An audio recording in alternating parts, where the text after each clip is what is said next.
There is a place that exists at the edge of memory, somewhere between the last thought of the day and the first soft pull of sleep, where ancient stones rise from Scottish mist, and the air smells of old parchment and candle wax, and something older still, something that has no name in any modern tongue.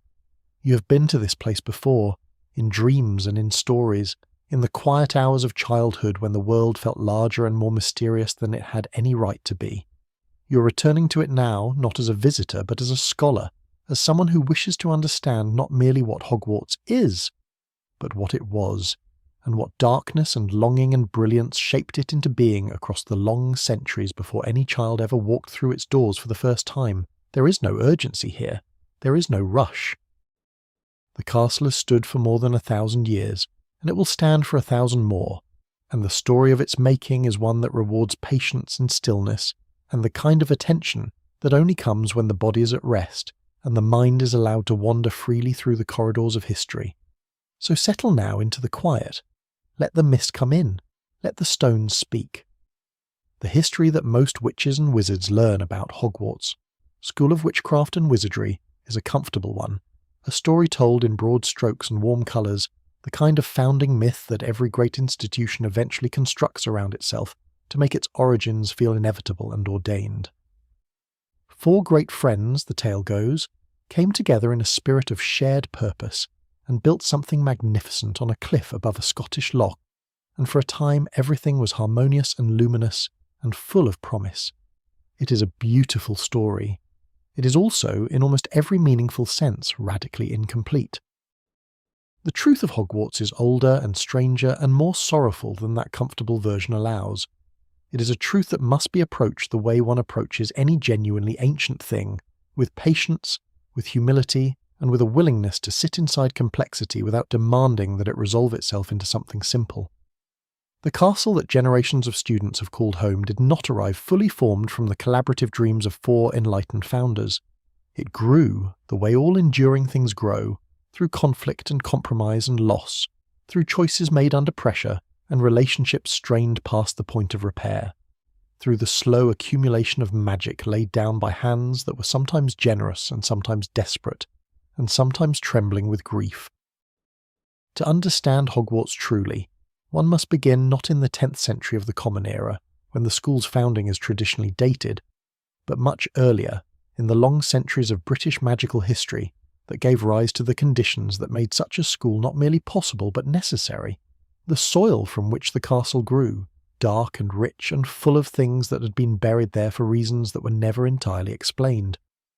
We begin then, in the centuries before the founding, in a magical Britain that was fractured and fearful and bristling with the particular tension that arises when a hidden world grows large enough to feel the pressure of its own concealment.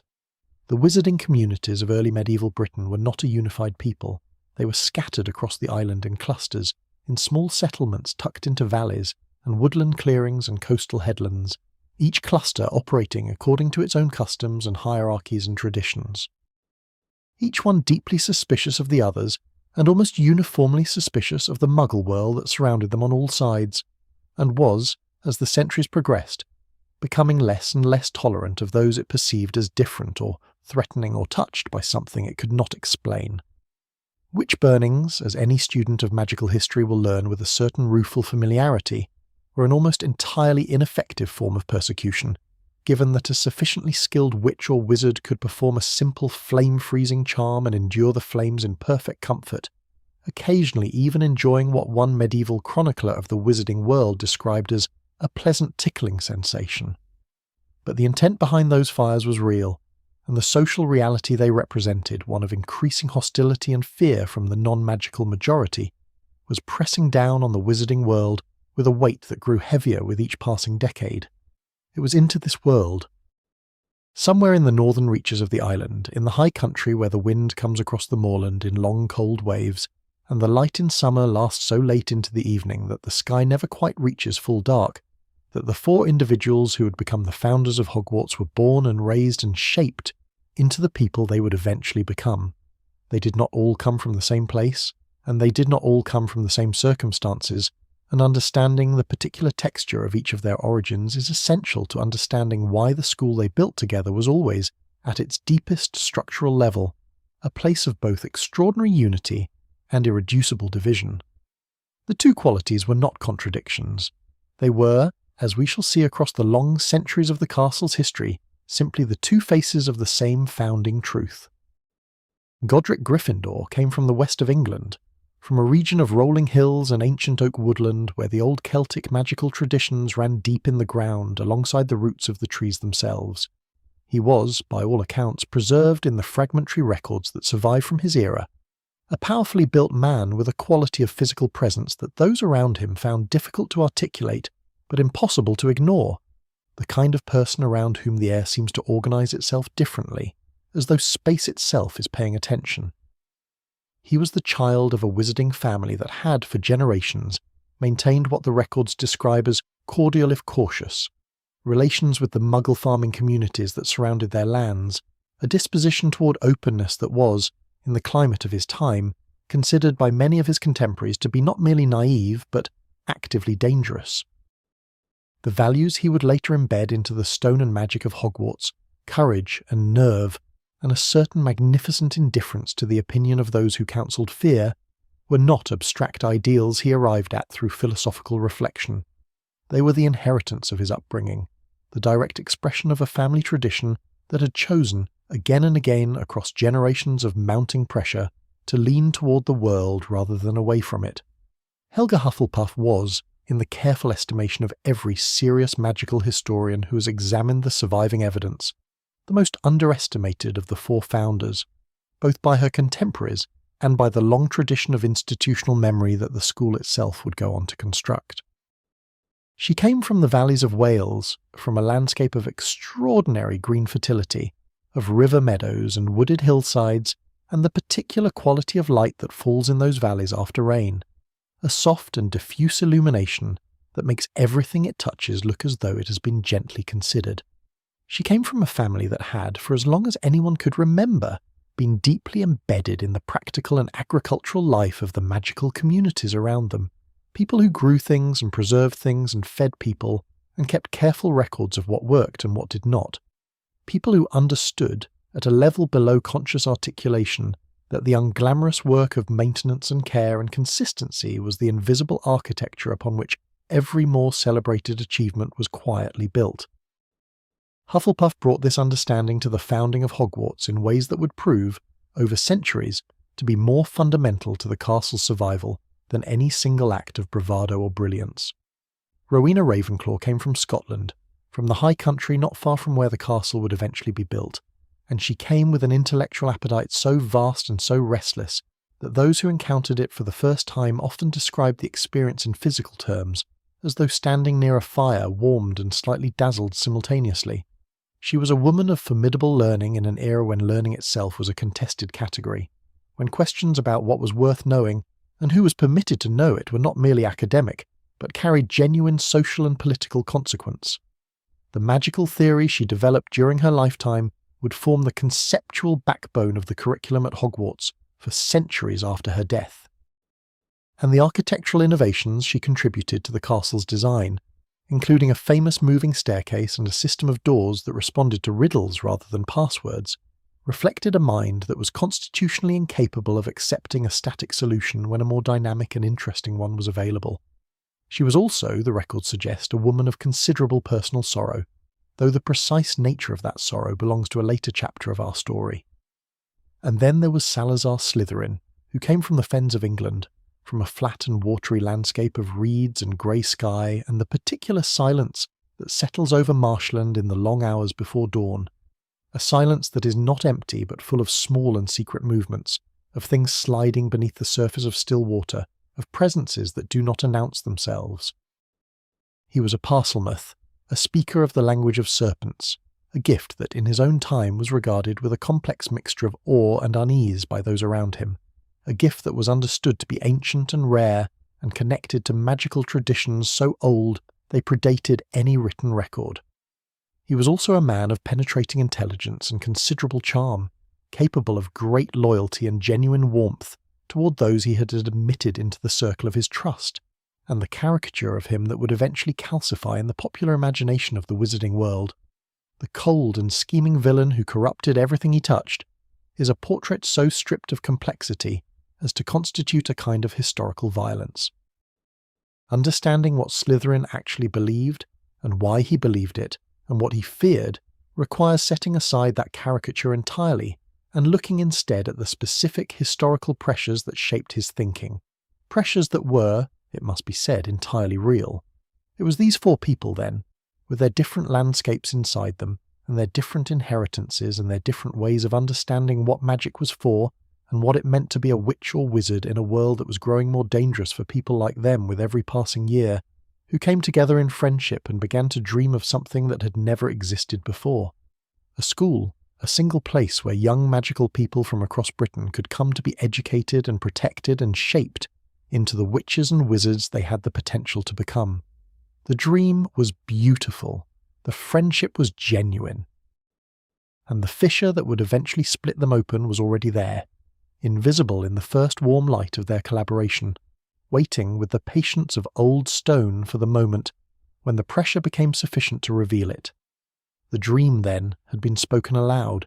and in the speaking of it something shifted in the air between those four remarkable people, the way the atmosphere changes just before a storm breaks, not with menace but with the particular electric quality of potential, of something enormous preparing to become real.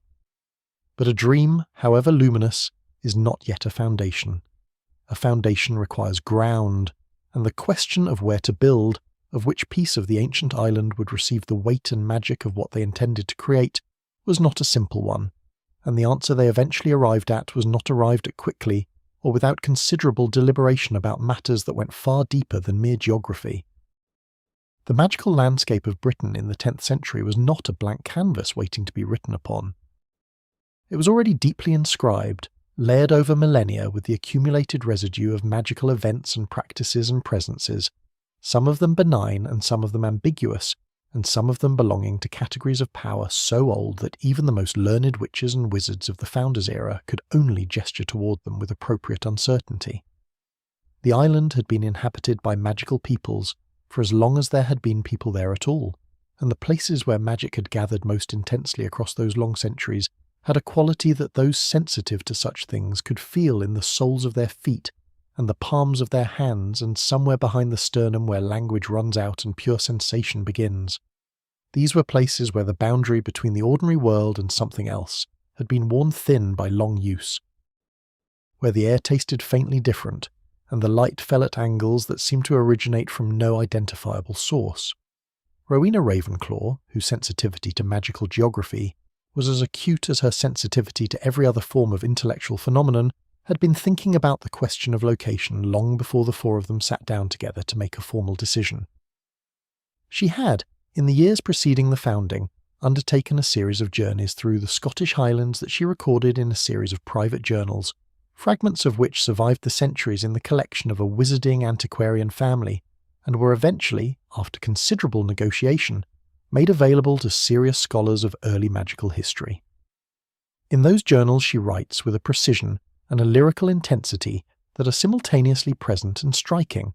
describing landscapes that she is clearly reading as a form of text, interpreting the movement of water and the disposition of rock formations and the behaviour of magical creatures in certain valleys as a kind of slow language spoken by the land itself about its own deeper nature. She was looking for something specific, though she's characteristically elliptical about naming it directly. She writes of seeking a place that already knows what it is for, and this phrase, cryptic as it is, gives us a valuable window into the conceptual framework she brought to the founding project. What she found, eventually, was a cliff above a loch in the high country of northern Scotland, a place where the rock had been shaped over uncountable ages by water and weather into a configuration that Ravenclaw describes in her journal as feeling like a cupped hand or a listening ear, a place shaped by time into an attitude of reception. The loch below was deep and cold and of unusual magical character. Its waters home to a population of giant squid, of a temperament markedly more docile than members of that species typically display, as well as to other stranger presences that Ravenclaw notes carefully and without alarm, the way a botanist notes an unfamiliar plant, with interest and the patient intention of understanding more. The land around the cliff was wild moorland, heather and bog, and windswept grass, interrupted by outcroppings of grey stone that thrust up from the earth at irregular intervals like the thoughts of the landscape made suddenly visible. And above it all, the sky of the Scottish high country in its full theatrical variety, moving from iron grey to a blue so vivid it was almost painful, shifting through purples and golds at the edges of the day, enormous and indifferent, and somehow, despite its indifference, deeply companionable. When Ravenclaw brought the others to see it, the response was not uniform. And the differences in how each of them received the place tell us something important about the differences in how their minds worked and what they valued. Gryffindor, according to a secondary account preserved in a later biographical fragment, responded immediately and physically, walking to the edge of the cliff and standing there for a long time, looking out over the water, with an expression that his companions described as one of simple recognition, as though the landscape was something he had been expecting. Hufflepuff moved more slowly, examining the soil of the moorland with the attentiveness of someone who had grown up knowing that the fertility of the earth was not a given, but an achievement, running the dark peaty stuff through her fingers and noting with evident satisfaction that it had the particular quality she associated with ground that had been left to its own processes for long enough to become genuinely itself. Slytherin said very little, but he walked the perimeter of the cliff top in its entirety before joining the others at the centre, and Ravenclaw, watching him, noted in her journal that he seemed to be assessing the site with a different kind of attention than the rest of them, not receptive but evaluative, not asking what the place offered but what it could be made to become. This distinction, subtle as it is, matters, because the question of what the school would be made to become, of what kind of institution it would be built into over the years of its establishment, was not separable from the question of who would be admitted to it, and this question, the question of admissions, of which children would be welcomed inside those eventual walls and which would not, was the fault line that ran beneath the warmth of the founding friendship from the very beginning, invisible in the early collaborative euphoria but present nonetheless. Waiting. The practical work of the founding began in what the old wizarding reckoning places in the closing years of the 9th century of the Common Era,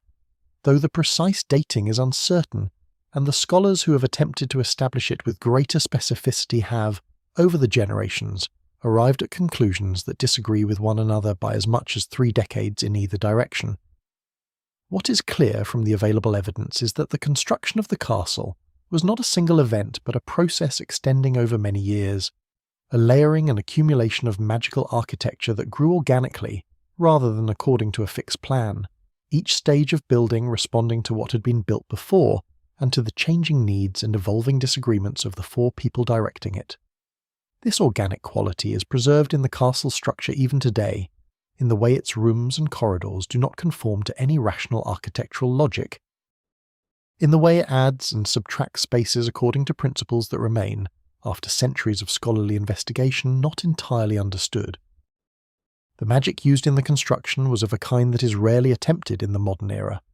not because the knowledge has been entirely lost, but because it requires a depth of collaborative magical intention that is extraordinarily difficult to sustain between even 2 practitioners, and was, in the founder's case, sustained between 4 people of radically different temperaments and increasingly divergent visions of what they were building and why. This kind of magic, which the theoretical literature sometimes calls consensus enchantment, and which older texts describe by a variety of names, none of which translate cleanly into contemporary usage, works by drawing on the shared intentional field of its practitioners, the place where their magical wills overlap and reinforce one another, and using that shared field as both the energy source and the shaping principle for whatever is being created. It produces results of extraordinary durability and depth. Enchantments that do not merely sit on top of a structure, but are woven through it at the level of the material itself, so that the stones do not merely have spells cast upon them, but become, in some sense that resists precise technical description, magical in their own substance. Hogwarts Castle is made of this kind of magic. Its walls do not merely contain enchantments. They are enchanted in the way that living things are alive, not as a property added from outside, but as a condition of their existence. The 4 founders worked together through the long process of this construction, with a creative intensity that those who have studied the period describe as almost palpable, even at the remove of 1,000 years. The records are sparse and fragmentary, as all records from this era are, but what survives suggests a collaboration of remarkable generosity and mutual trust, at least in the early years. A genuine willingness to subordinate individual vision to the needs of the collective project. Hufflepuff's contribution to the practical infrastructure of the castle, its kitchens and its storerooms and its systems, for ensuring that no student would ever go cold or hungry, was laid down with the same care and magical intention that Ravenclaw brought to the design of the library and the classrooms and the observatory tower, and the result was a structure that held both the intellectual and the bodily dimensions of human life as equally deserving of serious magical attention.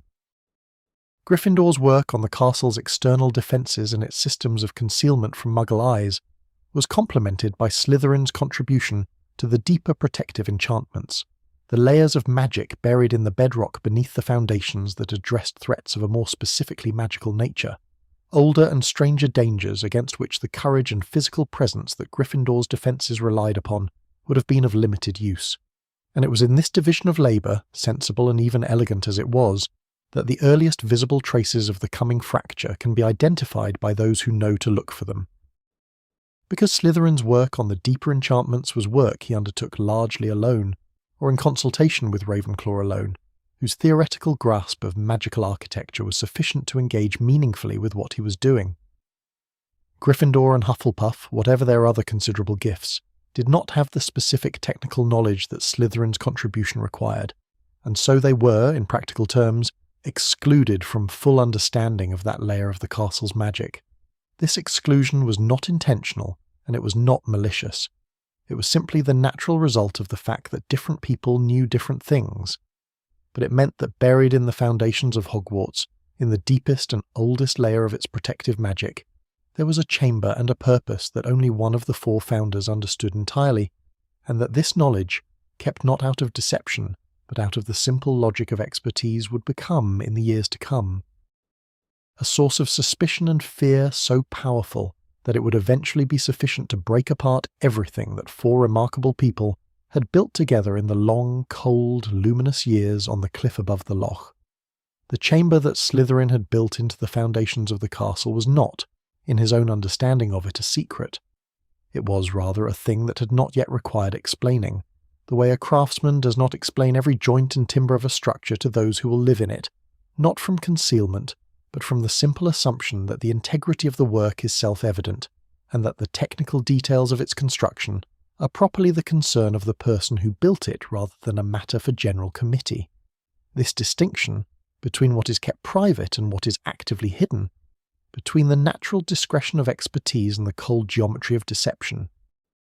is one that Slytherin himself would have drawn with considerable force if the question had been put to him directly in those early years of the school's life. The tragedy, as with so many of the great sorrows woven into the early history of Hogwarts, is that the question was never put to him directly, not until the damage was already done, not until the suspicion had already calcified into something that direct conversation could no longer dissolve. To understand why that calcification happened as quickly as it did, one must understand the atmosphere in which the school began to operate once its doors were opened and its first students arrived. An atmosphere shaped not merely by the relationships between four extraordinary individuals, but by the enormous external pressure that the wizarding world of 10th century Britain was exerting on everything those four individuals were trying to build. The school had been conceived, at least in part, as a response to danger, to the growing hostility of the non-magical world toward anyone perceived as different or threatening, or in possession of abilities that ordinary understanding could not accommodate. But the danger that pressed most immediately on the founders in the years after the school's opening was not the danger of Muggle persecution, grave as that remained, but something closer and in some ways more wounding, the danger that came from within the wizarding world itself, from the bitter and intractable argument that had been building for generations about what it meant to be magical, and who deserved the protection and cultivation that a place like Hogwarts was designed to provide. The argument, stripped to its essential architecture, was this.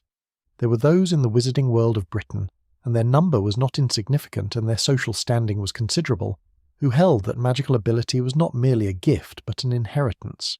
that it was transmitted through bloodlines with a fidelity and a purity that made the question of ancestry not merely relevant, but definitionally central to what it meant to be a witch or wizard in any meaningful sense. On this view, The child of two magical parents was not merely statistically more likely to display magical ability than the child of non-magical parents, which was a simple demographic observation that the available evidence broadly supported,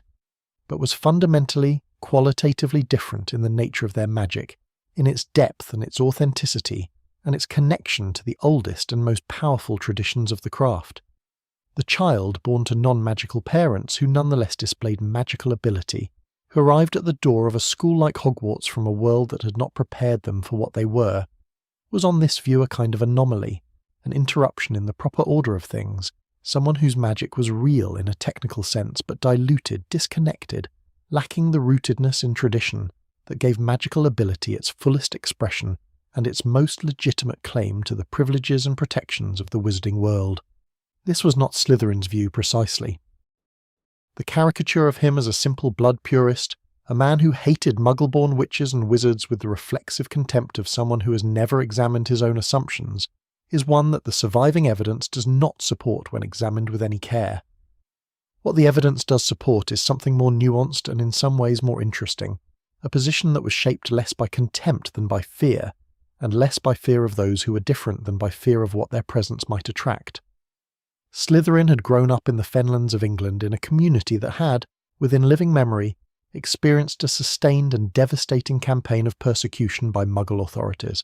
a campaign that had resulted in deaths and displacements, and the destruction of an entire network of magical knowledge and practice that had taken generations to build.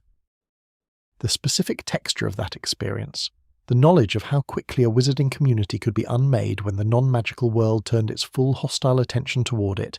had left marks on him that went deeper than policy or philosophy, marks that lived in the body and expressed themselves as a kind of perpetual low-level vigilance, a scanning of the horizon for the particular quality of darkness that he had learned in childhood to associate with catastrophic threat.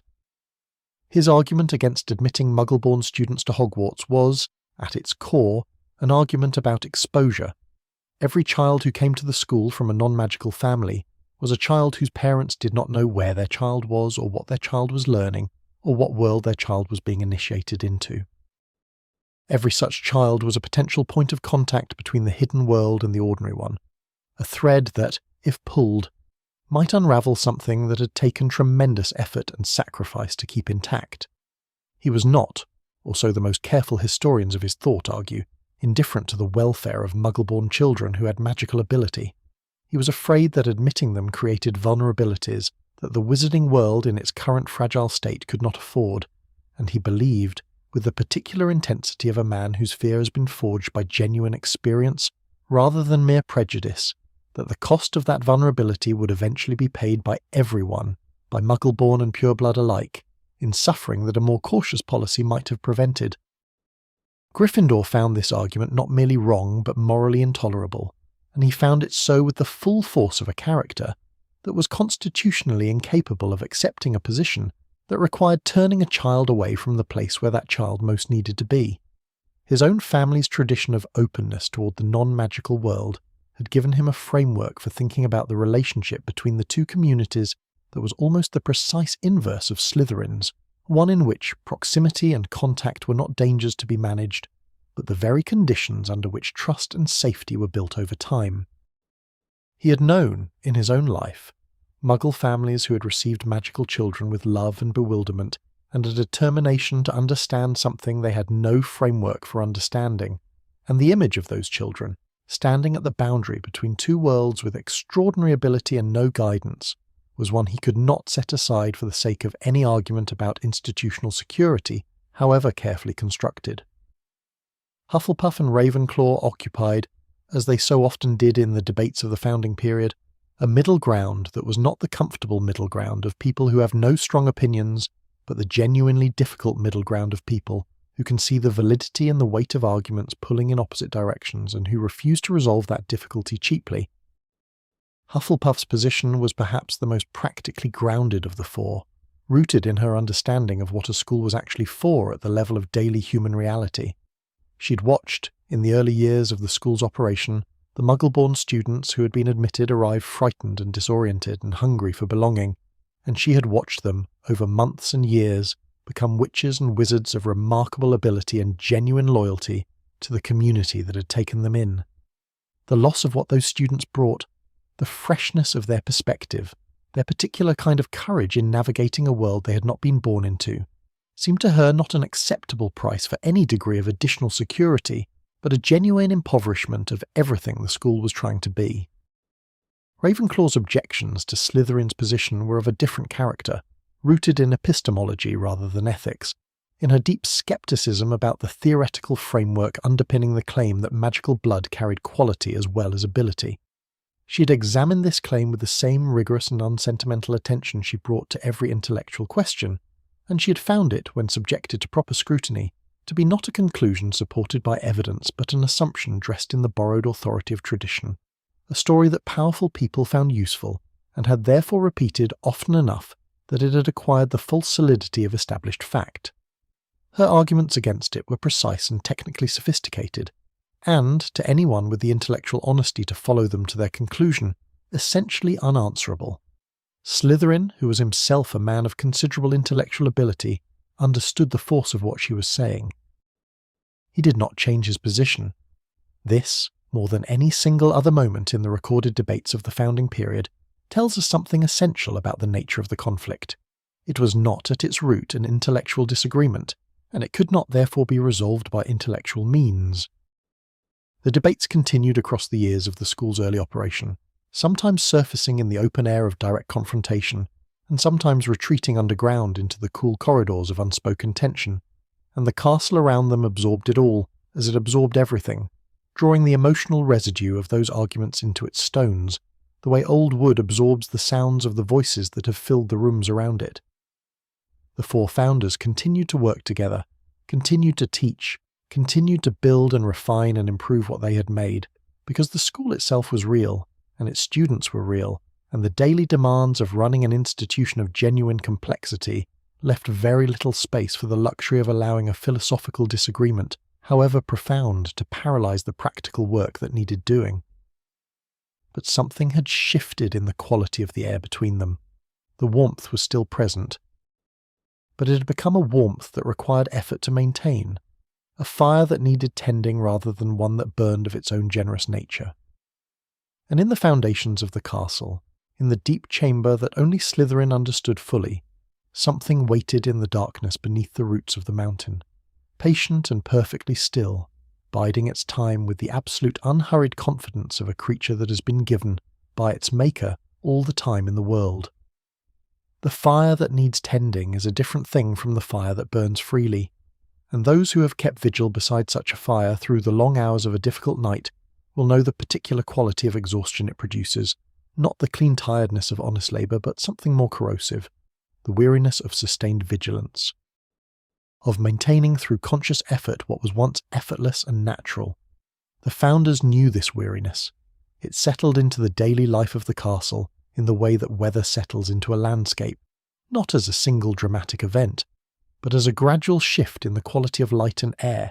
something that changed the texture of ordinary moments without announcing itself or offering any clear single point at which one could say, with confidence, that this was where it began.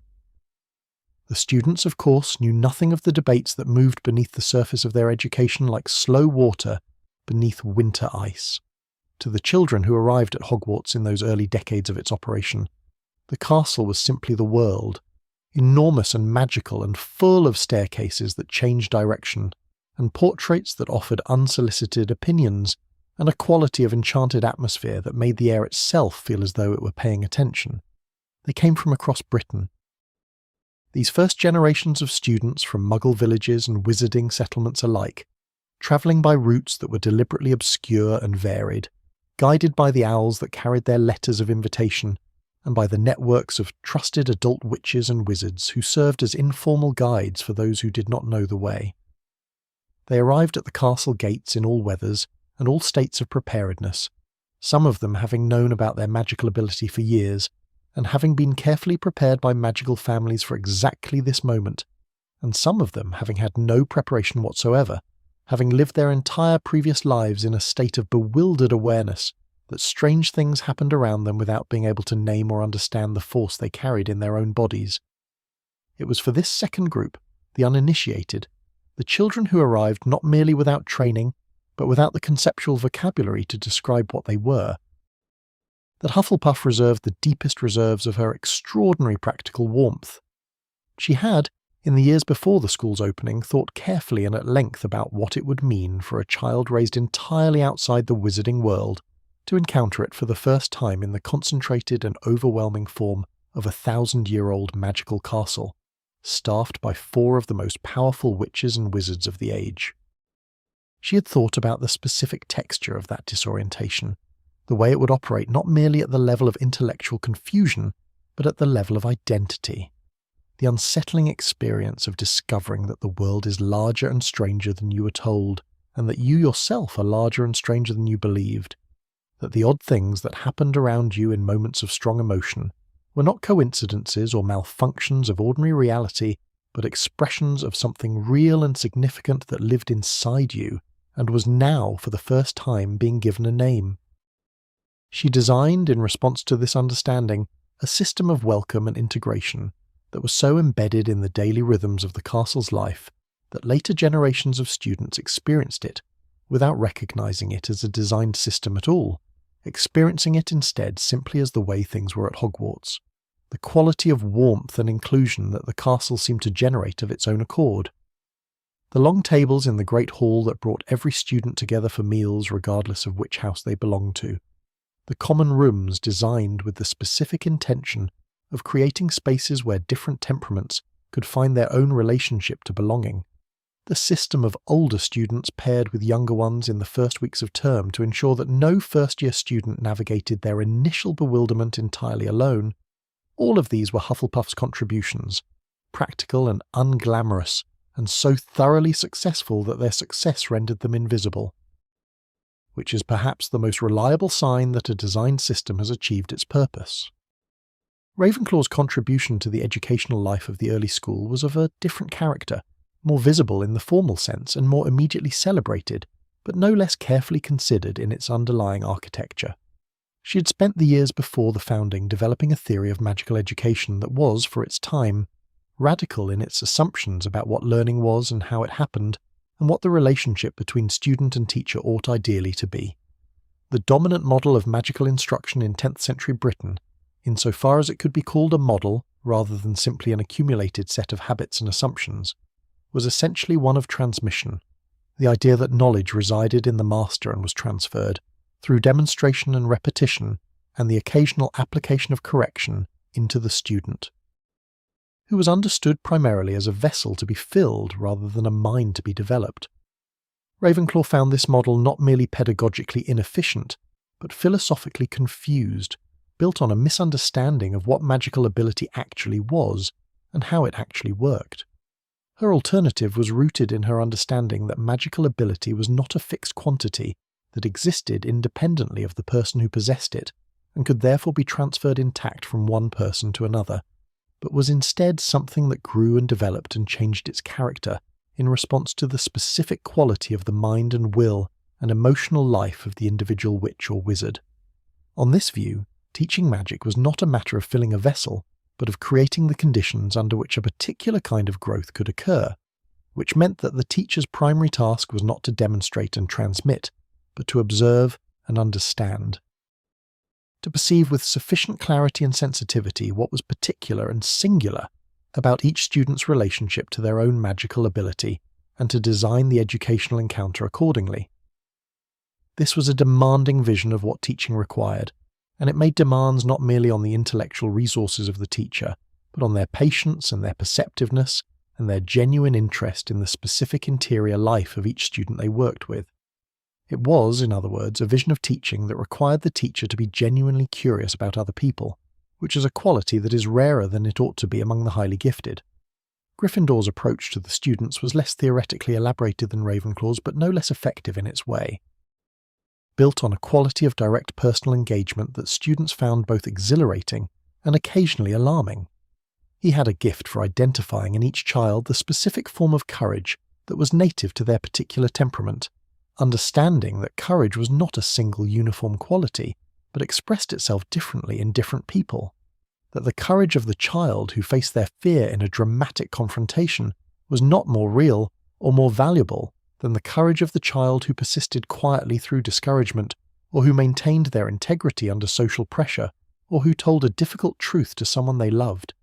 He named these different forms of courage explicitly and publicly, which had the effect of making visible to students something about themselves that they had not previously had the language to recognize, and the experience of being seen in this way by someone of Gryffindor's formidable presence and evident respect was,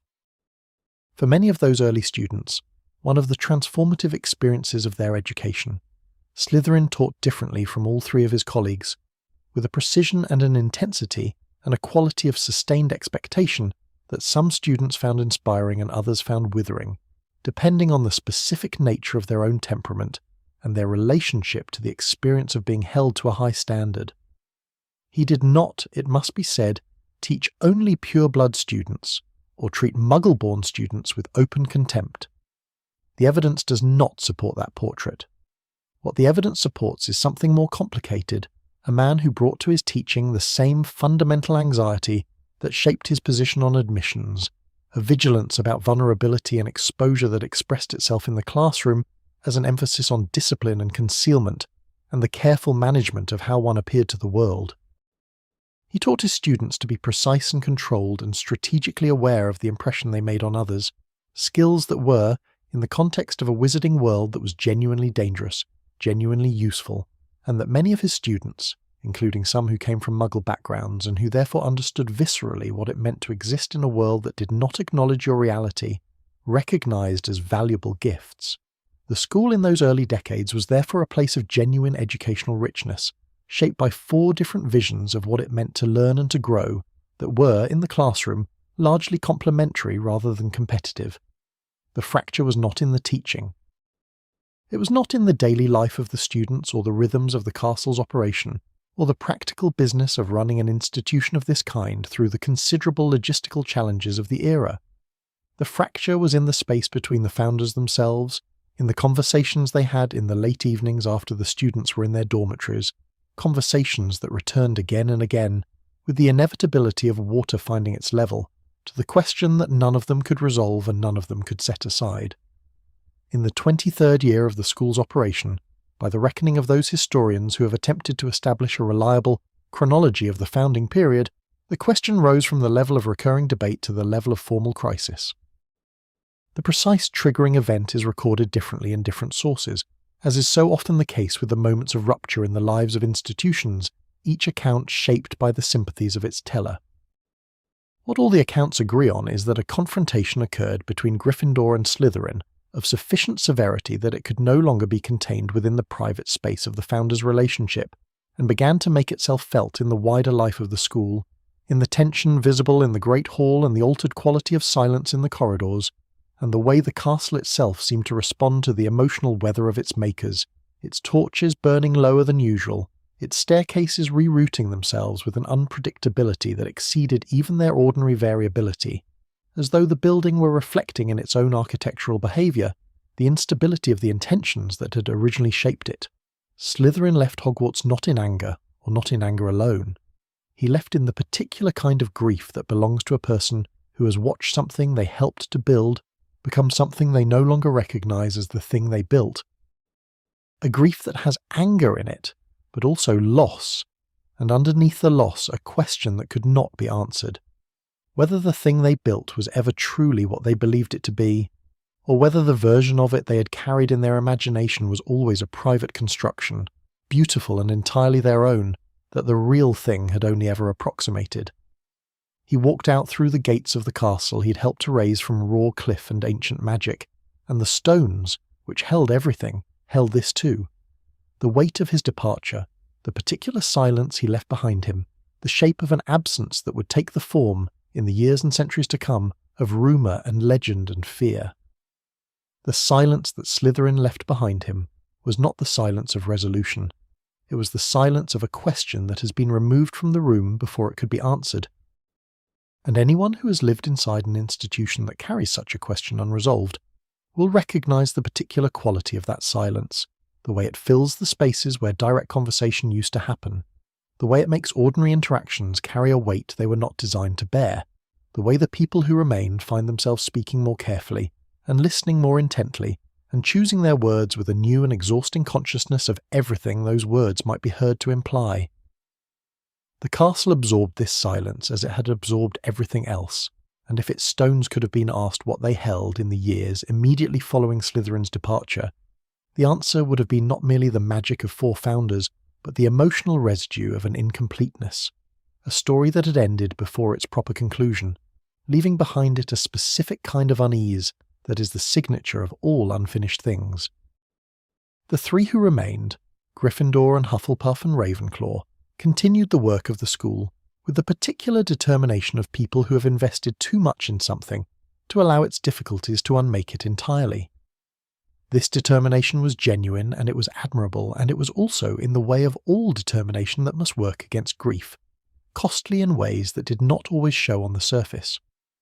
Gryffindor threw himself into the daily life of the castle with an energy that his colleagues recognised, if they were honest with themselves, as containing something of flight in it, the energy of a person who is moving fast enough that certain thoughts cannot quite keep pace.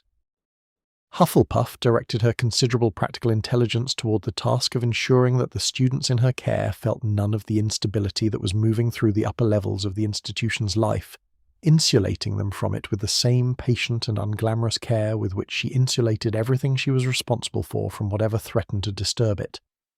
Ravenclaw withdrew, not physically, but in the deeper sense of a person who has found the emotional temperature of their immediate environment too high for sustained intellectual work, and who retreats therefore into the cooler regions of pure thought, spending longer hours in her study, and emerging with a quality of distraction that her students interpreted generously as the natural absent-mindedness of a great scholar. What none of them spoke of directly, at least not in any record that has survived, was the chamber beneath the castle that Slytherin had built, and that none of them fully understood, and that his departure had transformed from an unexamined feature of the castle's architecture into something that could no longer remain unexamined. Because the question of what the chamber contained, and what purpose Slytherin had intended it to serve, and whether that purpose was one that the remaining founders were comfortable housing in the foundations of the school they were responsible for, was a question that his presence had, in a paradoxical way, made easier to defer. While he was there, the chamber was his business, and whatever discomfort the others felt about their incomplete understanding of it was moderated by the knowledge that the person who did understand it was present and available in principle for the conversation that would eventually make it fully transparent. With him gone, that moderating presence was removed, and the chamber became something different in the imagination of those who remained, growing in the darkness of their uncertainty into something larger and more threatening than it might have proved to be if they had simply gone down into it and looked. Gryffindor wanted to open it. This is consistent with everything the historical record tells us about his character, about the disposition toward direct confrontation with uncertainty that was as native to him as the colour of his hair or the quality of his laugh. He argued in the conversations that the fragmentary records preserve in outline if not in full detail, that the responsible course of action was to examine what was in the chamber, to understand it fully, and to make a collective decision about what to do with it based on that understanding. This was, on its face, an eminently reasonable position, and it was the position that anyone shaped by his particular values would naturally arrive at. Values that held that facing a thing directly was always preferable to living in unresolved relationship with it, that the known, however difficult, was always better than the unknown, that the courage to look was more important than any particular outcome of the looking. Ravenclaw's response was more complicated, shaped by considerations that operated at a different level of the problem.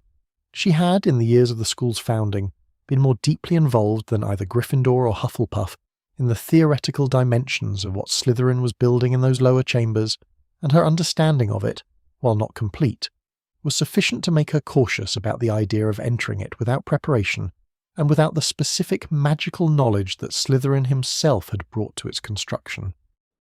She knew enough to know that she did not know enough, which is a form of knowledge that is rarer and more valuable than it is usually given credit for, and which in this case translated into a position of careful restraint that Gryffindor found frustrating and that she found necessary. She was also, beneath the theoretical caution, moved by something that was harder to name, and that she was too honest with herself to pretend was not there, a quality of reluctance that had to do not with the chamber itself, but with what opening it might mean for the memory of the friendship that had built the castle around it, the sense that to go down into Slytherin's most private work without him was a form of trespass that could not be entirely justified by any practical argument, however sound. Hufflepuff held the middle ground between them with the steadiness that was her great gift. But the middle ground she held in this particular debate was not the comfortable centre between two extreme positions, but the genuinely difficult space where two legitimate concerns pressed against each other with equal force, and no resolution was available that did not require sacrificing something real. She understood Gryffindor's argument, and she understood Ravenclaw's caution, and she added to both of them a consideration that was characteristically her own, which was that the students moving above them through the daily life of the castle had no knowledge of any of this, and deserved, as the primary responsibility of everyone who had built this place and invited them into it, to have that ignorance preserved for as long as preservation was possible, to have the ordinary life of the school protected from the extraordinary difficulty of the founder's situation until some decision had been made about how to address it. This was not an argument for inaction. It was an argument for the sequencing of actions, for ensuring that the resolution of the founder's crisis did not itself become a crisis for the students, who were its ultimate reason for existing.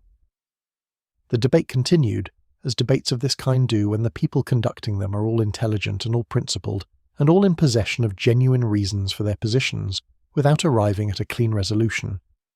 What it produced instead was a set of decisions that were less conclusions than accommodations, adjustments made under pressure that allowed the daily life of the institution to continue, while the deeper question remained, as it would remain for a very long time, officially unresolved. The chamber was not opened. The existing enchantments around it, which were formidable and which had been designed by the most naturally gifted defensive magical practitioner of the age, were left intact. A decision was made, not explicitly but through the accumulated weight of individual choices made by each of the three remaining founders, to treat the chamber as a closed matter for the present, to proceed with the running of the school as though its existence were a peripheral rather than a central concern, and to allow the passage of time to do what it often does with unresolved institutional difficulties, which is to graduate them from the category of urgent problem to the category of established feature, from something that requires active attention to something that is simply there, known and noted and set aside. This process of graduation, of the active and troubling becoming the passive and accepted, happened more quickly than it might have because the school itself demanded so much of the energy and attention of those who ran it. The decade following Slytherin's departure was, in the practical terms of institutional management, one of the most demanding periods in the early history of Hogwarts, requiring the three remaining founders to do work that had previously been distributed across four exceptional people, to maintain standards of teaching and magical protection and pastoral care that their original model had not been designed to sustain, with one of its four pillars removed. They managed it. The evidence suggests that they managed it with a grace and a collective competence that the circumstances did not require of them, but that they required of themselves, because the school had become, for all three of them, something larger than any of its difficulties, an obligation that transcended their personal grief and their institutional anxiety, and their unresolved relationship to the question buried in the foundations. Slytherin, in the years after his departure, did not disappear from the magical world entirely. He moved through the southern regions of Britain, returning, it seems, to the landscape of his origins, to the flat grey fenlands where the water and the sky met at the horizon in a long unbroken line, and the silence was the deep natural silence of a place that had not been disturbed by the machinery of either magical or Muggle ambition.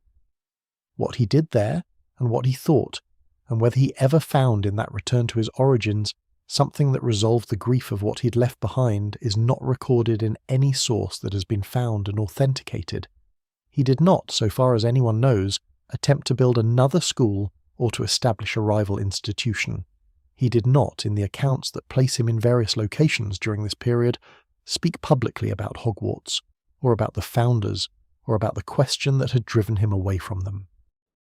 He seems to have lived, in those final years, with a privacy so complete that it reads, across the distance of 1,000 years, as something approaching deliberate erasure, as though he were composing, with the careful intention of a man who understood the power of absence, the legend that would grow in the space he left behind. The legend, of course, did grow. It grew in the way that all legends grow that are rooted in genuine mystery, fed by the incompleteness of the available information, and shaped by the fears and needs of those who repeated it, accumulating details with each retelling that had no basis in documented fact, but that felt true in the way that symbolic elaborations of genuine psychological realities always feel true, which is to say more true than the facts themselves, more perfectly expressive of what the facts meant and what they made people feel. The legend of Salazar Slytherin and his hidden chamber would become one of the most persistent and powerful stories in the entire mythology of Hogwarts, outlasting by many centuries any accurate understanding of the man who had actually built it, of the fears that had shaped him, and the friendship he had genuinely valued, and the loss he had carried with him into the grey fenland silence of his final years. And in the castle above the loch, in the stones that held everything,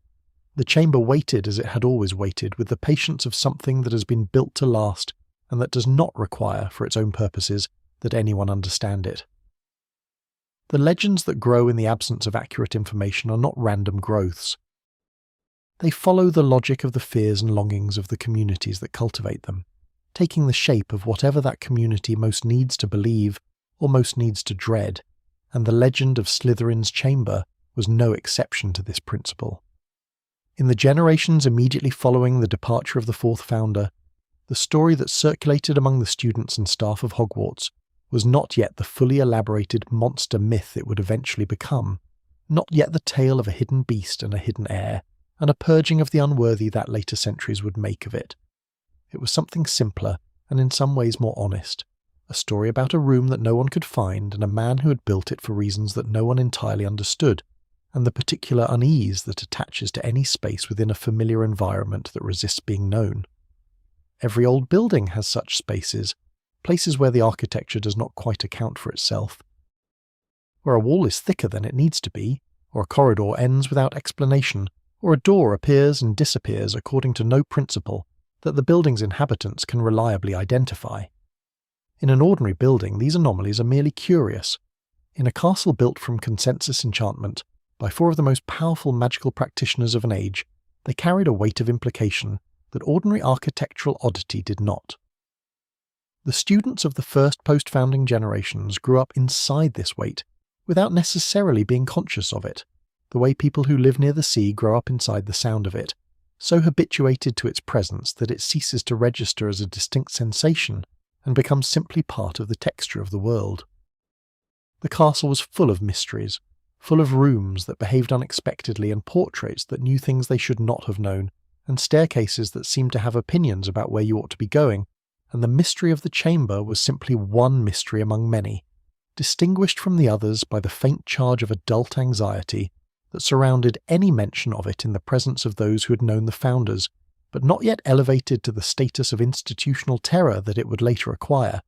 Children are remarkably accurate readers of the emotional weather around them, and the children of those early generations read in the careful neutrality of their teachers' responses to questions about Slytherin's legacy, something that told them the subject was tender without telling them precisely why, which had the natural effect of making it interesting in the way that tender subjects always are to people who do not yet carry the specific wound that makes them tender. It was in this atmosphere then, in the decades following the founding, that the four houses of Hogwarts began to develop the distinct characters and internal cultures that would define them across the centuries to come. Characters that were rooted in the values of their founders, but that grew through the accumulated experience of successive generations of students and the particular social dynamics that those students created among themselves into something considerably more complex and more contradictory than any simple expression of a founding philosophy. The house system had been designed by the founders as a framework for recognizing and cultivating different kinds of excellence, a way of ensuring that the school's resources and attention were distributed across the full range of what magical human beings could be rather than concentrated on a single narrow definition of what was valuable or worthy. This was its intention. Its effect, as effects so often diverge from intentions when human social dynamics are allowed to operate on a designed structure over sufficient time, was something different and more complicated. Gryffindor's house, in those early post-founding decades, drew to itself students of a particular physical and social confidence, young witches and wizards who were comfortable with prominence and with the kind of attention that comes from being visibly brave, from doing the thing that others watch rather than the thing that others benefit from without noticing. This was not, in the main, a conscious or deliberate process of self-selection. It was the natural result of the fact that the values Gryffindor had embedded in the house's culture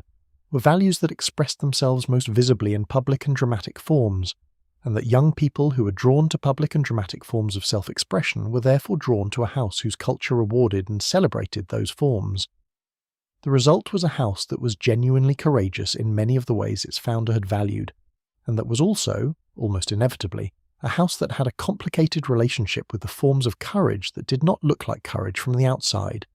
The courage of the quiet persistence, the courage of the unfashionable position maintained without audience, the courage of the person who does the right thing without anyone knowing they did it. Hufflepuff's house developed in a direction that its founder might have found both gratifying and faintly troubling. Gratifying because the warmth and inclusivity she had designed into it were genuinely present and genuinely effective at creating a community in which students who might have found themselves marginalized elsewhere discovered belonging and encouragement, and faintly troubling because the very success of those qualities had begun, by the second or third generation of the house's existence,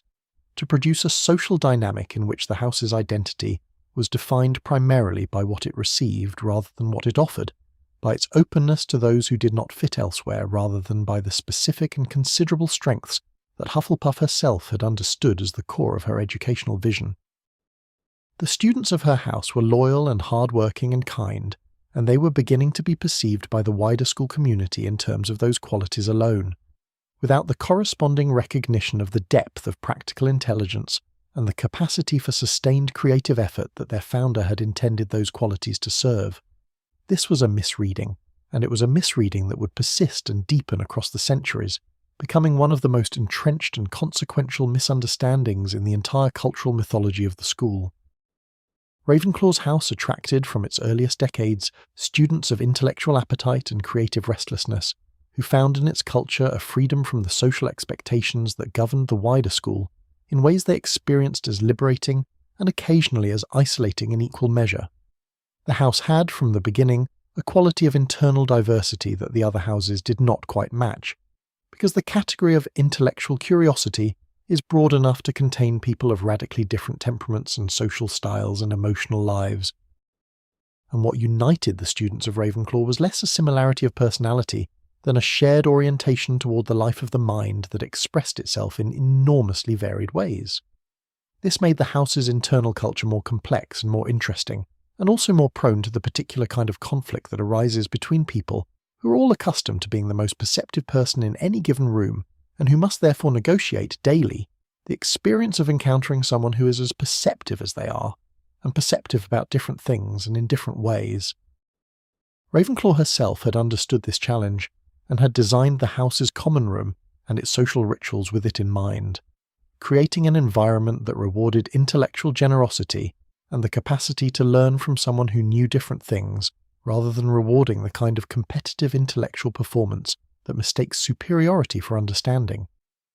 Slytherin's house, in those first generations after the founding and after the departure of its founder, underwent a transformation that was slower and more ambiguous than the transformations of the other three houses, shaped by the peculiar combination of genuine intellectual legacy and institutional anxiety that surrounded everything connected to Slytherin's name. The students who came to the house in those early decades inherited from their founder a genuine tradition of precision and strategic thinking, and a sophisticated understanding of the social dimensions of magical life.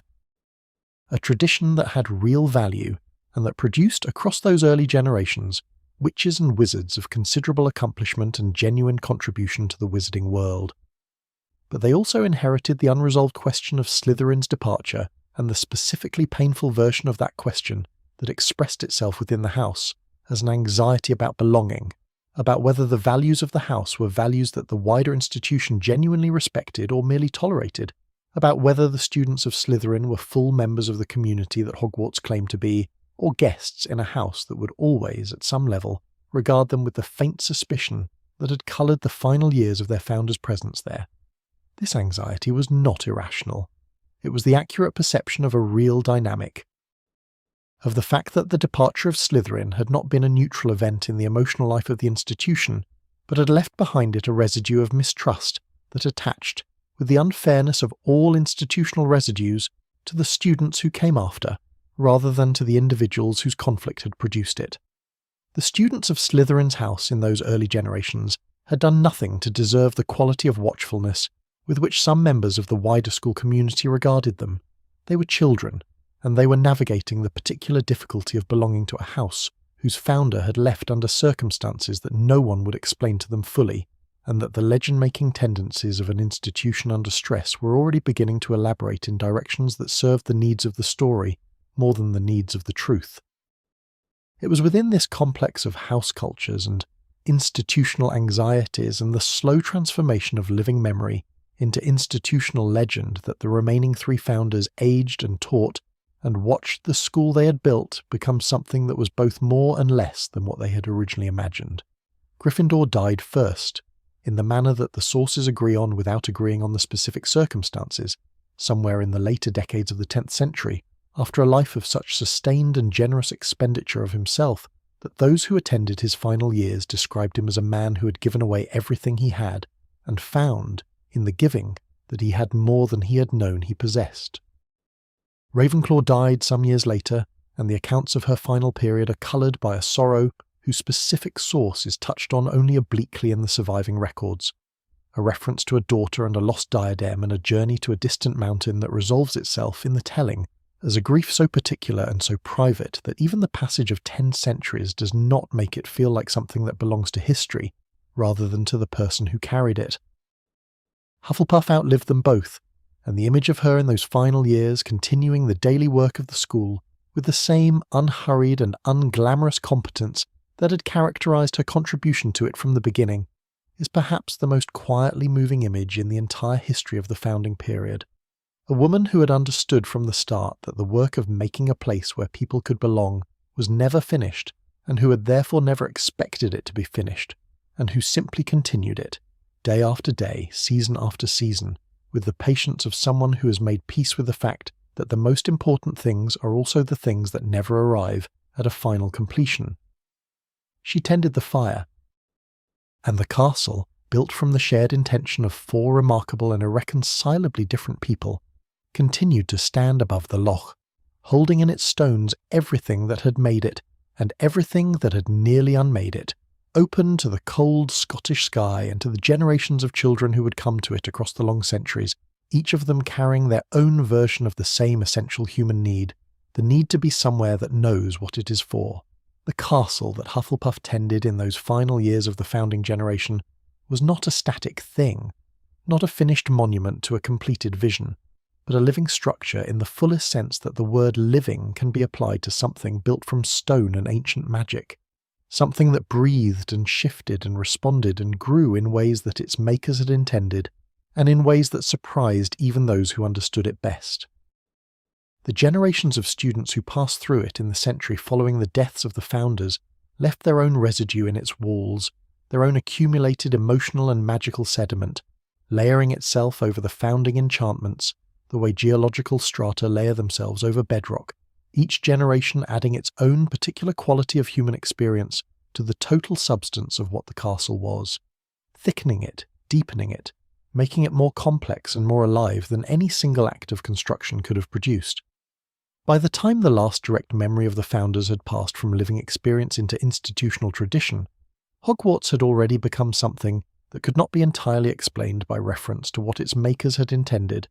because it had been added to by too many minds and too many hearts, and too many ordinary and extraordinary moments of human life lived within its boundaries. This process of accretion, of the castle becoming more than its founding through the simple accumulation of everything that happened inside it, is one of the central facts of Hogwarts history in the century following the founding, and it is a fact that is easy to overlook in the standard accounts of the period because the standard accounts are concerned primarily with events, with decisions and conflicts and changes of policy, the kinds of things that leave clear traces in the documentary record and that historians can therefore write about with some degree of confidence. The subtler history, the history of how the castle's character deepened and its enchantments matured, and its relationship to the students within it grew more complex and more responsive across those early post-founding decades, is a history that must be inferred rather than directly documented, read from the texture of what the castle became rather than from any account of how it became it.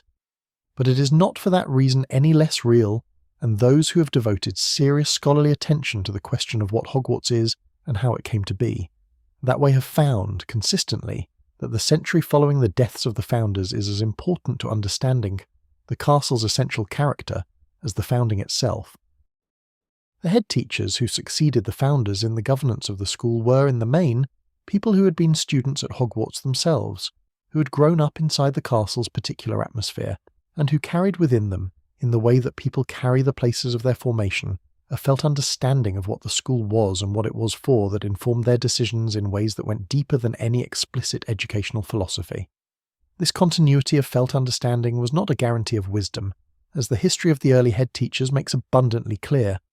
but it was a kind of institutional memory that operated at a level below the conscious, and that preserved, across the transitions of leadership and the changes of circumstance that any long-lived institution must navigate, something of the essential character of what the founders had built. The school changed in those early post-founding decades in ways that were sometimes deliberate and sometimes accidental, and sometimes the result of forces that no individual had chosen or anticipated, but it changed in some deep and not entirely articulable sense, consistently with itself, remaining recognizable across the changes as the thing it had been built to be. The question of the chamber, which the three remaining founders had managed through a combination of principled restraint and the sheer overwhelming demands of running a school to leave officially unaddressed, did not disappear with their deaths. It descended, rather, into a different register of institutional life. From the realm of active concern held by those with direct knowledge of its existence and its maker, to the realm of inherited anxiety held by those who knew only that there was something in the foundations of the castle that their predecessors had found significant and had chosen not to explain.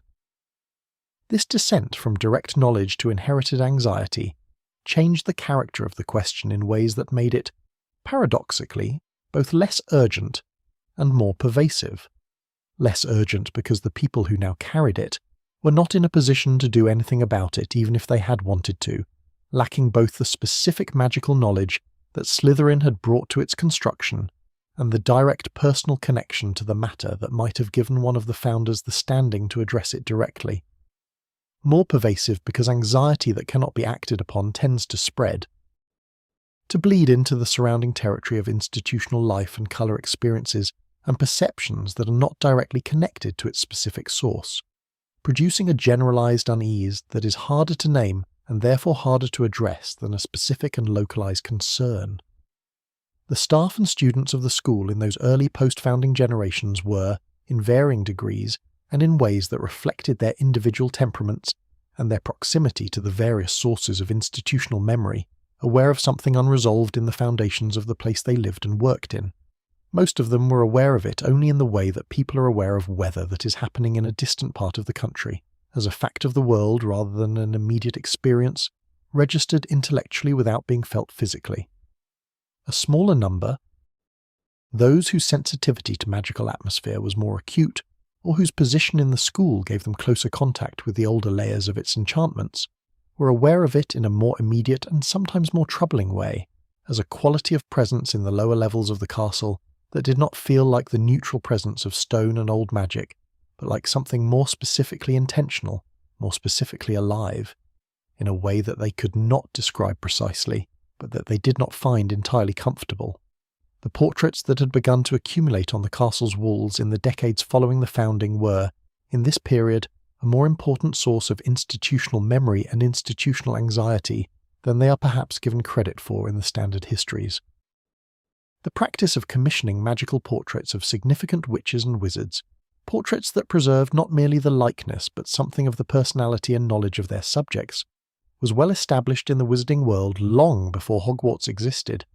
but the particular concentration of such portraits in the castle and the particular quality of the subjects they depicted, most of them people who had known the founders directly or who had been among the school's earliest and most significant staff members, gave Hogwarts a form of living institutional memory that was available to those who thought to consult it in a way that was unusual and possibly unique among magical institutions of the era. The portraits remembered.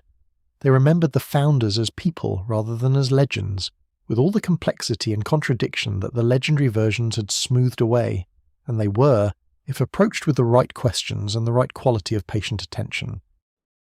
willing to share what they remembered, though their sharing was always coloured by the specific perspectives and loyalties of the people they had been, which were not always the perspectives and loyalties that the institutional mythology of the school found convenient. It was through the portraits, in part, and through the occasional survival of written records from the founding period that had not been lost or damaged or deliberately set aside, that the head teachers of the second and third generations of the school's existence maintained their tenuous connection to an accurate understanding of what the founders had actually been and what they had actually built, and what the unresolved questions of the founding period actually amounted to. This connection was tenuous, filtered through layers of interpretation and the natural tendency of institutional memory to reshape the past in the image of the present's needs. But it was not entirely broken, and its survival, however attenuated, meant that the school was never entirely without access to the more complicated and more honest version of its own history, even as the simpler and more comfortable version grew more dominant in the stories that the institution told about itself in public. The curriculum of the school in those early post-founding decades was still recognisably the curriculum that the founders had established,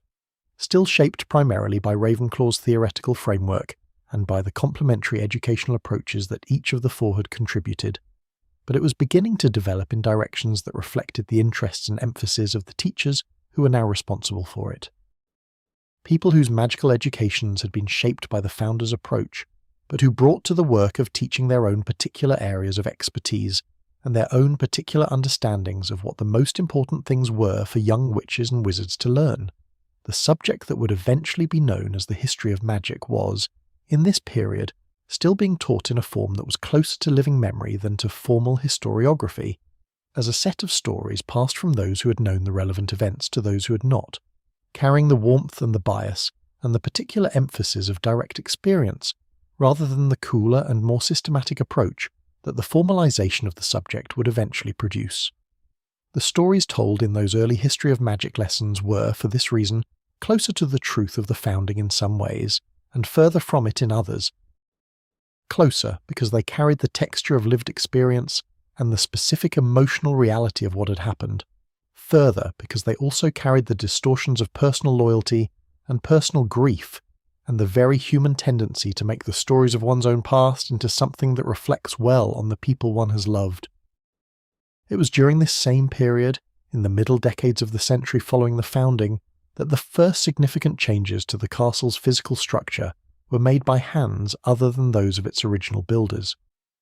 These additions and modifications, undertaken by head teachers and senior staff members, who had both the magical authority and the practical necessity to alter a building that was, as any occupied building must be, in constant need of adaptation to the changing needs of its inhabitants, tell us something important about how the school understood its own nature in the period when the founding generation's direct influence was fading, but had not yet entirely given way to the mythologized version that would replace it. The additions made in this period tend, when examined closely, to reflect a continued engagement with the founding vision in its actual complexity rather than in its simplified legendary form, a continued attempt to build an institution that held the full range of what human and magical life required rather than a monument to any single aspect of it. The new tower added to the eastern face of the castle, in what the best available dating places somewhere in the middle of the 11th century was designed, according to the records that survive from its construction, specifically to house an expanded library and to provide working space for students engaged in independent research of their own devising, reflecting Ravenclaw's conviction that the highest form of learning was self-directed rather than externally imposed.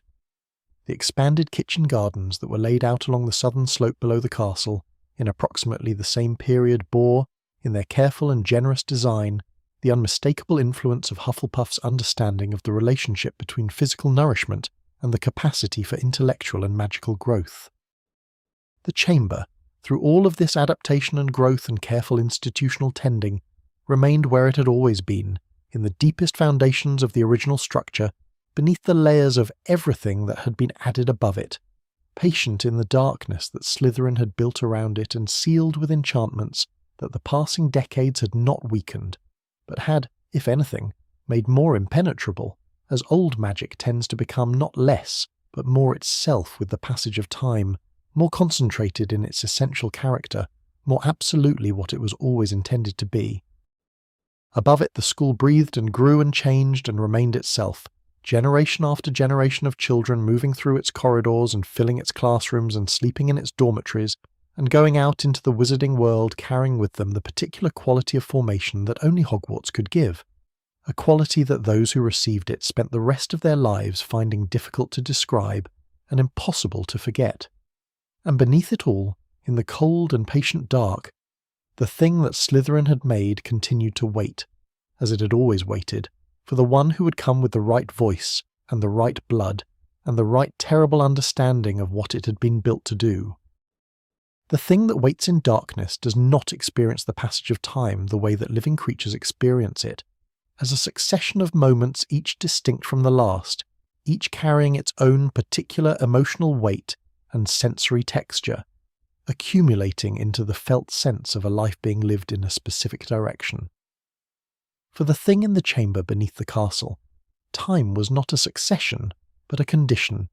a single, sustained state of readiness that had no beginning it could remember and no end it could anticipate, only the absolute present of its own existence and the absolute certainty of its own purpose, which had been given to it by the hand and the will and the particular quality of fear that had shaped its maker, and which it carried with the fidelity of something that has no capacity for doubt or revision, or the kind of second thoughts that are the privilege and the burden of minds complex enough to change. Above it the castle accumulated its centuries, and the centuries accumulated their changes, and the world above the world changed in ways that would have been unrecognizable to the man who had built the chamber and sealed it, and walked away from everything he had helped to create, and none of it reached the thing in the darkness, which simply waited as it had been made to wait, with a patience that was not patience in any human sense, but merely the absence of impatience, the stillness of something that does not know it is still. The world above, in the 2 centuries following the founding, was changing in ways that would have profound consequences for the institution on the cliff above the loch, and for the wider wizarding community that the institution served and shaped and drew from and returned its graduates to. The relationship between the magical and non-magical populations of Britain was not a fixed or stable thing, but a dynamic and responsive one, shifting across the decades in response to the particular quality of political and social and religious pressures that the non-magical world was generating, pressures that varied in their intensity and their specific character from one period to the next, but that maintained, across the broad sweep of the centuries, a general direction of travel toward greater suspicion and greater intolerance, and a greater willingness to translate that suspicion and intolerance into organized persecution. The wizarding world responded to this direction of travel in ways that were varied and contested, and that reflected the same fundamental disagreement about strategy and values that had been present in the founding debates of Hogwarts. The disagreement between those who believed that safety lay in openness and integration, and those who believed that it lay in concealment and separation. The Statute of Secrecy, which would eventually formalize the separation of the wizarding world from the non-magical one into a legally enforced and magically maintained condition of permanent concealment, was still centuries away from its eventual establishment in the period we are now considering, but the impulse it would eventually codify was already present and already powerful in the wizarding communities of medieval Britain, expressing itself not yet as a formal legal framework but as a set of social practices and shared understandings that increasingly governed how magical people moved through the world and how they managed the boundary between their own reality and the one that surrounded it.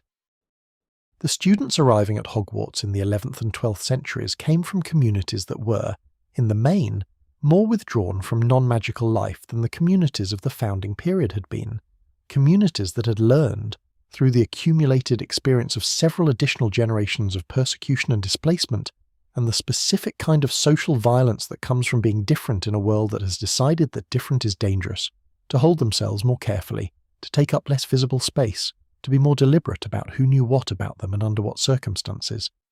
This shift in the character of the wizarding communities from which Hogwarts drew its students had a corresponding effect on the character of the student body itself, on the specific texture of the anxieties and assumptions and social habits that young witches and wizards brought with them to the castle gates when they arrived for the first time. The students of the 11th and 12th centuries were, in the main, more guarded than their predecessors had been, more accustomed to the experience of living in two registers simultaneously, of being one thing in one context and another thing in another context, of managing with considerable skill, and from a very young age the cognitive and emotional complexity of a life lived in permanent partial concealment. This guardedness was not, it must be emphasized, a deficiency or a damage, though it was often the product of genuinely damaging experiences. It was an adaptation, a set of skills developed under pressure that had real value, and that expressed, in the students who possessed it, a kind of social intelligence and emotional sophistication that more sheltered lives would not have produced. The house system of Hogwarts, which had been designed by the founders to recognize and cultivate different kinds of excellence, interacted with this shift in the student population in ways that were not entirely what the founders had intended, ways that reflected the social realities of a wizarding world that was becoming more rather than less stratified, along the lines of the blood purity debate that had driven Slytherin from the school. The students who arrived from established wizarding families in those centuries brought with them, often quite explicitly and without any particular consciousness that there was anything to examine in the fact, a set of assumptions about what the houses meant and which houses were appropriate for people of their background and which were appropriate for people of other backgrounds, assumptions that had been forming in the wizarding social world for several generations and that were, by this period, beginning to have a visible effect on the self-selection patterns of the sorting process and on the social dynamics that developed within and between the houses once that sorting had occurred. The sorting itself, it should be noted, had by this period already undergone the significant transformation that moved it from the process the founders had originally used, which involved each founder personally selecting the students they wished to teach from the assembled new arrivals, to the method involving the sorting hat, which represented one of the most ingenious and consequential pieces of magical innovation in the entire history of the school. The hat, which had originally been Gryffindor's own, had been enchanted by all four founders together in what appears to have been one of the last acts of genuine collaborative magic they performed before the deterioration of their relationship made such collaboration impossible, imbued with sufficient intelligence and magical sensitivity to assess the qualities of each student it encountered, and to make the sorting determination that the founders themselves would have made, carrying within its enchanted consciousness something of the perspective and the values of each of the four people who had made it.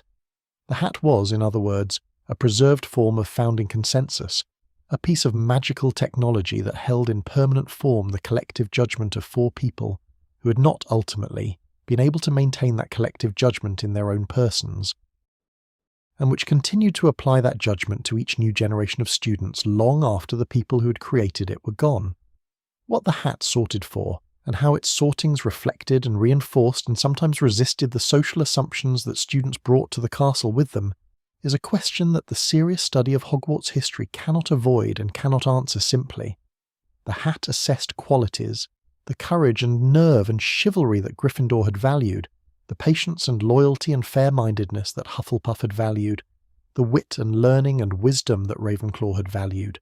the cunning and resourcefulness, and the quality that Slytherin had called ambition, but that his colleagues might have described in more ambivalent terms as the drive to achieve by whatever means were available. These qualities were real, and they were meaningfully different from one another, and the hat's assessment of them was, by all accounts that have survived from students who experienced it across many generations, genuinely perceptive in a way that went deeper than superficial personality assessment to something closer to the essential character of the person it was sorting. But qualities do not exist in isolation from the social worlds that shape them and give them their specific meaning, and the qualities that the hat sorted for were qualities that the wizarding social world of the 11th and 12th centuries was already sorting for in its own way,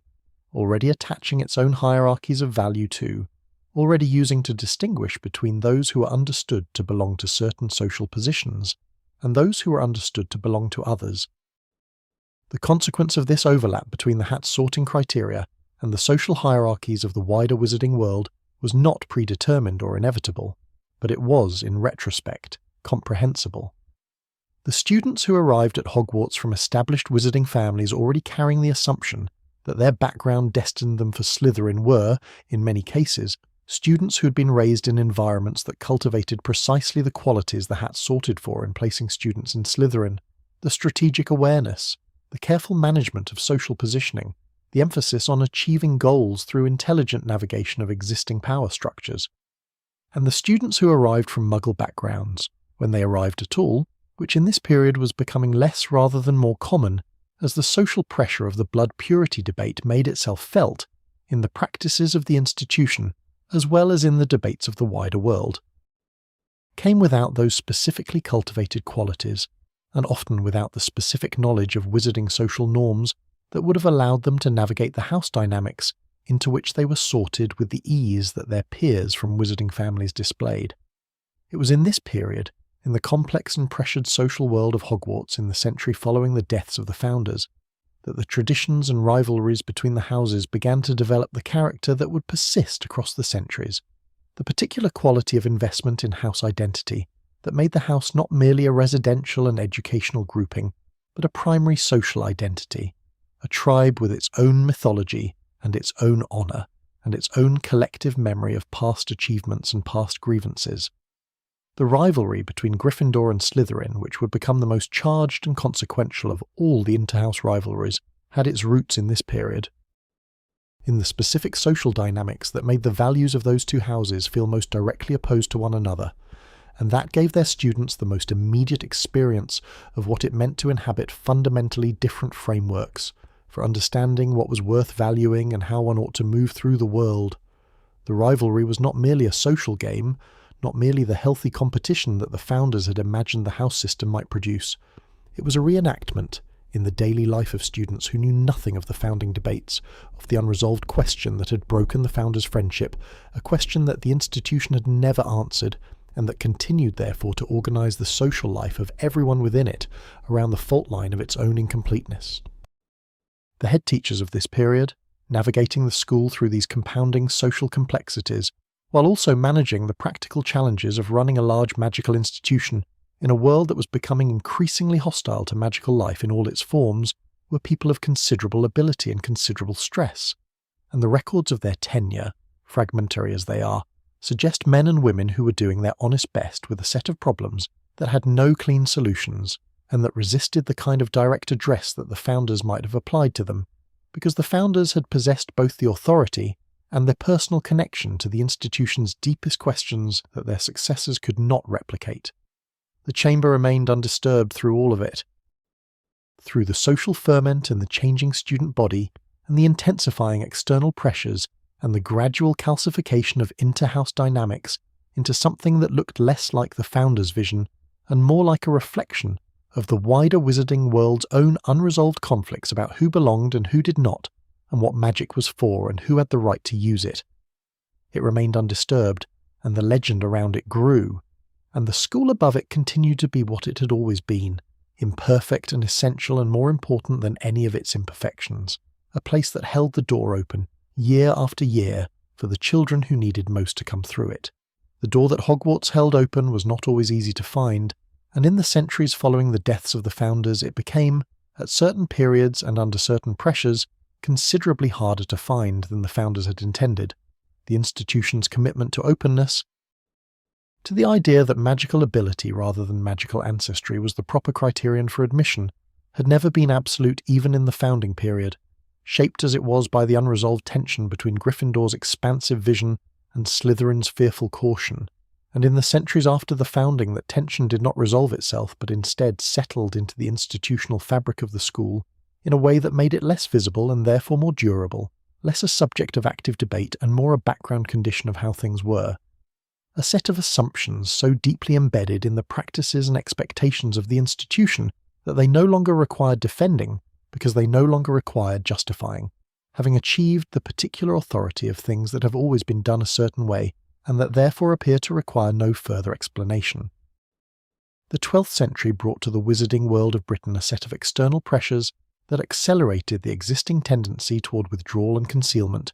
and gave the arguments of those who favoured restriction and separation a new and urgent practical force that made them harder to resist on principled grounds alone.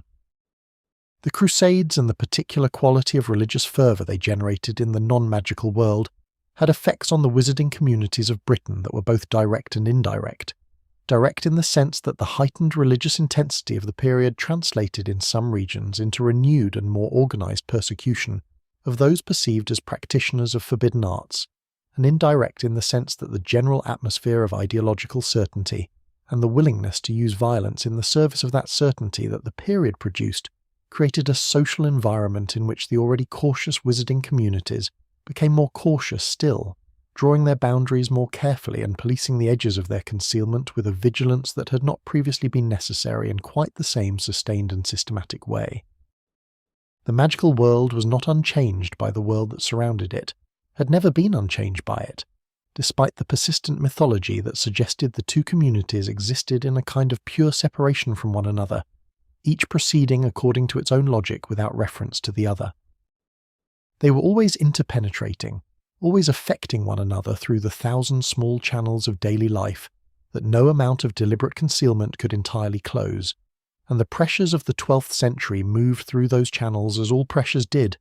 shaping the wizarding world's understanding of itself and its relationship to the non-magical world in ways that would take generations to fully work through. At Hogwarts, these external pressures manifested in a series of changes to admissions practice and to the daily management of the school's relationship with the surrounding landscape and the Muggle communities within it that represented, taken together, a significant shift in the institution's understanding of its own position in the world. The concealment charms that had been part of the castle's original protective enchantments, laid down by the founders as one layer among many of a comprehensive magical defence system, were in this period strengthened and elaborated into something more thoroughgoing, a systematic programme of magical misdirection that made the castle effectively invisible to non-magical eyes and non-magical instruments of perception, replacing whatever a Muggle observer might expect to see in that location with images of ruin and danger that discouraged approach and investigation. This strengthening was a practical response to genuine practical danger, and it would be both anachronistic and unfair to judge it simply as an expression of the values of concealment and separation that Slytherin had advocated and that the remaining founders had resisted. It was, in the specific circumstances of the 12th century, a reasonable precaution. But it was also, in the longer arc of the institution's history, a step in a direction that had its own momentum, that made the next step in the same direction easier and the step back harder, that accumulated over time into a posture toward the non-magical world that was less a chosen position than an inherited condition. The head teacher who oversaw the most significant portion of this period of adjustment and withdrawal was a woman whose name the records preserve as Eupraxia Mole. A Hogwarts graduate of the third generation, whose tenure as head of the school extended across an unusually long period, and who brought to the management of the institution in difficult times a combination of intellectual rigour and practical wisdom that the historical record treats with considerably more respect than the caricatures of early medieval magical administration that sometimes appear in popular accounts of the period. She was a woman who had grown up in the school during a period of relative stability, and who had watched, across her adult life and professional career, that stability erode under the pressure of external events that she had not caused and could not entirely counteract, and who had made the decision, which the evidence suggests she made with full consciousness of its costs as well as its benefits, to prioritise the school's survival over its ideals in the specific cases where those two imperatives came into direct conflict, while working to ensure that the distance between survival and ideals did not become so great that the ideals were lost entirely. Her decisions about admissions were the most consequential and the most contested of her tenure, and they represent one of the clearest examples in the early history of the school of the way in which external pressure and internal ideology reinforced one another in producing outcomes that neither alone would have been sufficient to generate. The practice of actively recruiting Muggle-born students, of maintaining the networks of trusted witches and wizards who watched for signs of magical ability in non-magical families and guided the children thus identified toward the school, had been part of Hogwarts' operations since the founding, an expression of Gryffindor's and Hufflepuff's insistence that magical ability, wherever it appeared, deserved the education and protection that the school existed to provide. Eupraxia Mole did not formally abolish this practice. She allowed it to atrophy, to become less systematic and less resourced and therefore less effective, in a way that produced the outcome of reduced Muggle-born admissions, without requiring a formal policy decision that would have brought the underlying question into explicit and contested institutional debate. This was a political choice as much as an educational one, and it was a choice that those who came after her would find considerably easier to sustain than to reverse, because the atrophy of a practice is always harder to diagnose and harder to address than the formal prohibition of one. The effect on the school's student body over the decades of her tenure and the decades that followed it was gradual but cumulative, a slow shift in the balance between students from established wizarding families and students from non-magical backgrounds that changed the social atmosphere of the institution in ways that were subtle at first and became less subtle as the shift progressed. The student body became, across the course of the 12th century, progressively more homogeneous in its social composition and in the assumptions about magical identity and magical community that students brought to the castle with them, and this homogeneity, whatever its other effects, had a specific effect on the question of the chamber and the legend that had grown around it, an effect that would not become fully visible for some time, but that was nonetheless real and consequential. Because the students who filled the school in those decades were students who had, in the main, grown up in the wizarding world and who had therefore grown up with the specific version of the Slytherin legend that the wizarding world had been elaborating across the generations since his departure, a version that had been shaped by the social anxieties and ideological investments of a community that found in his story a convenient vehicle for its own unresolved conflicts about blood and belonging and the proper boundaries of the magical world. The legend that circulated in the wizarding communities of 12th century Britain was not a single unified story, but a collection of related narratives that agreed on certain central elements, while diverging considerably on others, the way all living legends diverge across the communities that carry them, each community shaping the story to fit its own particular concerns. The elements on which the various versions agreed were these: that Slytherin had built something in the foundations of Hogwarts, something hidden and powerful and connected to his particular gifts as a Parselmouth, something that he had sealed against all but his own true heir, and that this hidden thing was intended, in some way that the various versions described, with varying degrees of specificity and varying degrees of horror, to complete the work that Slytherin had been unable to complete during his own lifetime, the work of ensuring that Hogwarts became what he had believed it should be, a school for those he considered worthy rather than a school for everyone who displayed the requisite ability, regardless of the circumstances of their birth. The elements on which the versions diverged were equally revealing, though in a different way, revealing less about what Slytherin had actually done, and more about the specific fears and desires of the communities doing the telling, in the versions that circulated primarily among families who shared something of Slytherin's blood purity sympathies. The hidden thing was described with a quality of reverence, as a legacy and a promise, something that would in due course fulfill its purpose and restore to the magical world the proper order that the compromises of the founding period had disrupted. In the versions that circulated among families whose sympathies lay elsewhere, it was described with dread,